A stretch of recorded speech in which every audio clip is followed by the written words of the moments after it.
Hellenkeller, Chapter 3. In May 1880, Helen was ready for a new challenge.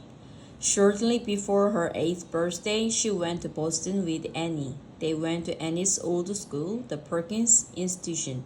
There, Helen learned to read Braille. Braille is a form of writing. It was invented in France by a blind man named Louis Braille. Patterns of raised dots stand for each letter of the alphabet. Using the Braille system, blind people can feel the letters with their fingertips. With his wonderful alphabet, Helen learned to read.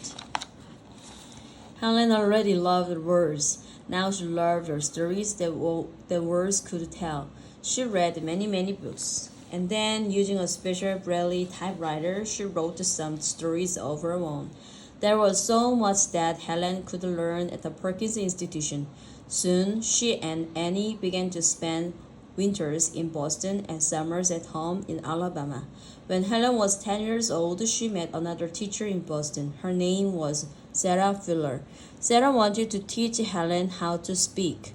Until then, Helen could speak only with her fingers. She could talk only to people who understood her special hand language that Annie had taught her. Sarah wanted to teach Helen to speak with her mouth. First, Helen moved her hand over Sarah's face. She felt Sarah's lips and tongue when she spoke. Then Helen copied these movements. She tried to make sounds. Helen's first spoken sentence was "It is warm." It took a long time for Helen to improve her speech. She had to practice very hard. At first, only Annie and Sarah could understand what Helen said. Annie had to repeat Helen's words so others could understand too. But Helen was determined to speak on her own. She would not give up. Eventually, she learned how to speak more clearly. When Helen spoke, everyone listened. Helen learned something else at the Perkins Institution. She learned how to read people's lips.